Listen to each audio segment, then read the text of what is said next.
Welcome back to the podcast. I'm continuing my series based on my brand new book, I Destroyed My Marriage, How to Win Your Spouse Back. If you've sinned, wounded your spouse terribly, and are facing divorce, that your spouse has filed or is on the verge of filing and they are done, I Destroyed My Marriage is the book for you. There's really nothing like it on the market. You'll find this book and all my other books and videos and resources for marriages in crisis on my website, davideclarkephd.com. That's Clarke with an E, davideclarkephd.com. Now, before today's podcast, I will answer a question from one of my faithful podcast listeners. I think biblically, here's the question. I think biblically, what does releasing my spouse look like, and what do you recommend on how to let go? She moved out months ago, and I have my own house now, but until the divorce is final and after, what does it look like to let go and move on when your spouse won't come home? This lady's obviously gone. He asks, what is a healthy way of doing this? He does say, I am joining a divorce recovery program in the months ahead. That's a good idea to help with that. But how do you, he loves my clear and simple insight. You know what? I am clear and simple. You got to give me that. Here's what I would say to this man. And this could easily be a wife as well, whose husband's gone. Read my book, My Spouse Wants Out. As you know, if you've listened to me for any length of time, I've got a book for everything. Read my book, My Spouse Wants Out. That will empower you and give you a game plan. No more pursuit, no more efforts to get your spouse to work on the marriage. You're done with that. You send the message, I am done with you. You turn the tables. Now, like they care, they're already done, but this is psychologically and biblically healthy for you. You're confronting sin. This is really for you, not for your spouse. In this case, she's done. She doesn't care what you do or say, but this is going to empower you. You focus on righteous anger. There's plenty of biblical support for righteous anger. You'll see that in My Spouse Wants Out. This is not the time to be sad and to grieve. I'm sensing that and reading this between the lines of his email here. No. That will come after the divorce. Now is the time for anger. I've had enough. I'm righteously angry. That'll get you through the divorce process and rebuild your life. There's time for grieving later, and you'll do it. Not now. Start building your new life. Right now, don't wait. People wait till after the divorce. They pine, they wait, they plead, they think, oh, maybe. No. You're getting divorced. Unless there's a miracle, start building your new life now. Church, friends, hobbies, career, kids, areas of service to the Lord. And of course, pray that God releases your spouse from your heart. This is a very important prayer. You love this person. We actually want to eliminate that love, and God, who can do anything, can do that for you.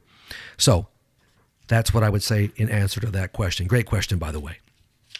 Now, to continue with my podcast series based on my book, I Destroyed My Marriage.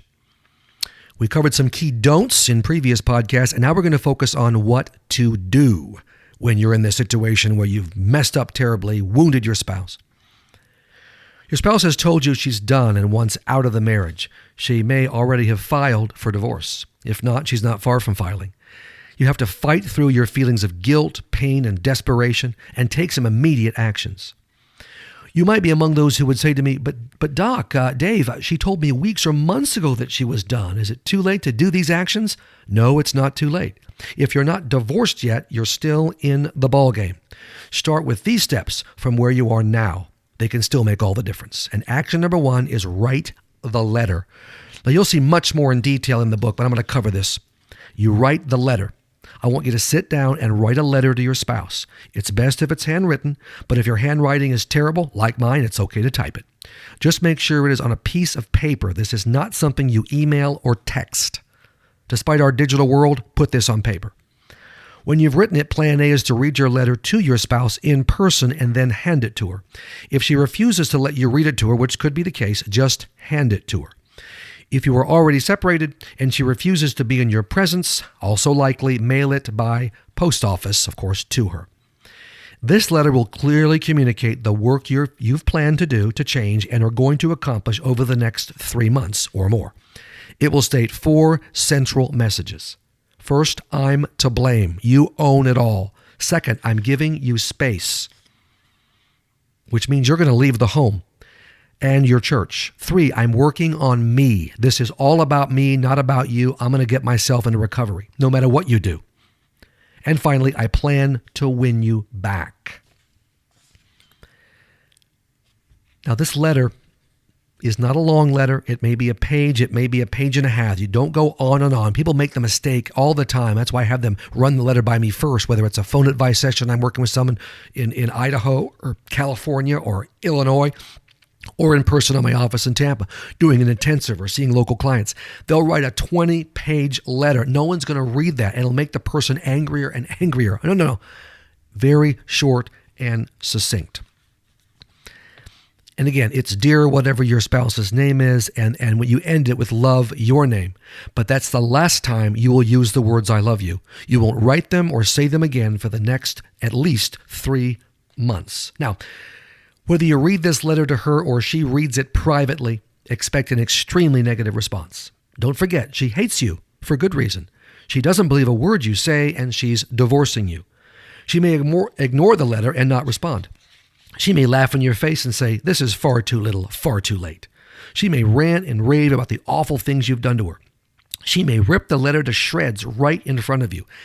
Expect all those reactions because she is done. She doesn't want to even consider getting counseling and staying married to you. Your goal is to man up, accept whatever her reaction is with grace, silently, and move forward with your action plan. Action number 2 is own the blame. Your marriage is over because of you.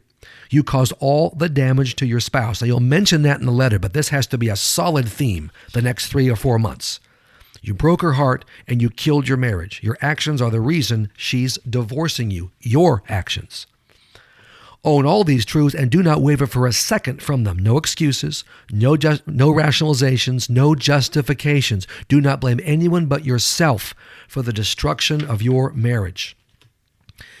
If your spouse does not know the full extent of your sinful behavior, tell her everything. This is critically important. Do it today. In person is best. She obviously knows enough to want to divorce you, but she may not know it all. And if she doesn't know it all, there is zero chance you can save the marriage. I have people say to me, but Dave, she already knows about 2 affairs. I've actually had 5. And also a terrible pornography problem. If I tell her that now, she'll divorce me. I say, excuse me, she's already divorcing you. You have to tell her. You have lied enough.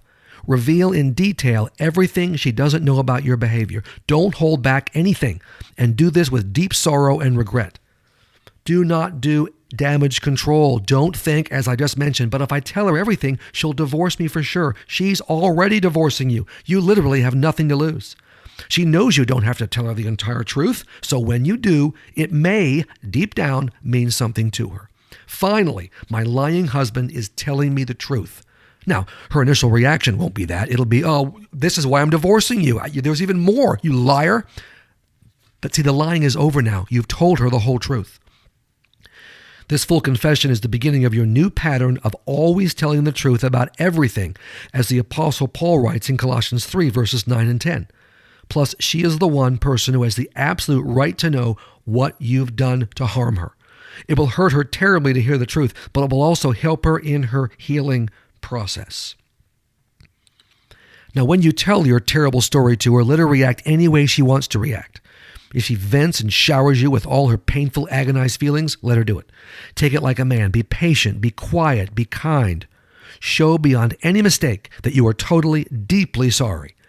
This is, in fact, a good time to read 1 Corinthians chapter 13, not to her, by yourself.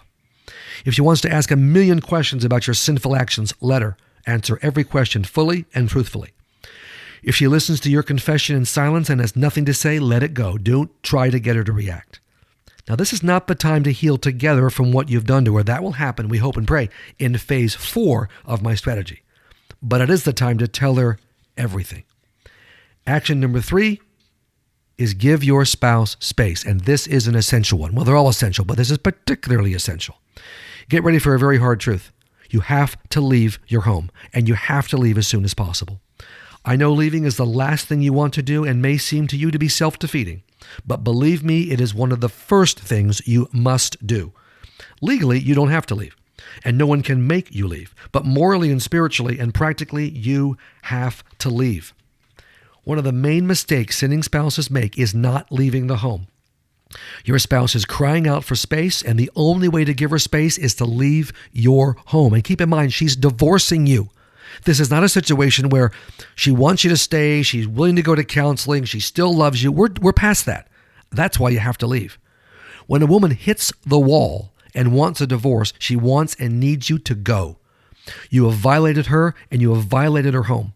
By staying, you continue to violate her every single day. Her resentment against you, which is already at a high level, will grow exponentially the longer you stay. Get this, even if she tells you that you may stay, you have to leave. She cannot begin to heal, to process what you've done to her with you still in the home. And I mean anywhere in the home. Well, can I stay in the basement? No. Can I stay in the back bedroom? No. I don't care if there's a cottage on the property. No, you get off. Even if you stay in a different bedroom or the basement, it won't make any difference. You're still there, and you will continue to violate her space as you have violated her entire life. Only when she suspends the divorce process and is willing to work on the marriage, and at her invitation, may you stay in the home or come back after you've left. Now, many couples who are progressing and reconciling and building a new marriage move back together way too soon. Do not make this mistake. We are nowhere near this transformation in the process. So, start looking for a place to stay for an indefinite length of time. Don't stall. This may take a few weeks, but work as quickly as you can. You need the cheapest place possible, so stay with friends or family if possible. If needed, get a room in an elderly widow's home or a garage apartment.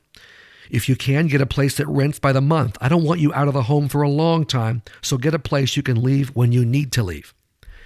Look, if you have to sign a 6-month lease, do it. If providentially you can go home sooner than 6 months, it'll be worth eating the balance of the lease. Now, in my next podcast, let me explain in detail why you have to leave your home. I'm not going to make a general statement. I'm going to make it very clear why. And again, go to my website, davideclarkephd.com. That's Clarke with an E, davideclarkephd.com to get this book, I Destroyed My Marriage, and look at all my other resources. You can also do a phone advice session with me. 45 minutes, I can lay out a plan of action given your situation. So until my next podcast, David E. Clarke, and don't forget the E on the end of Clarke.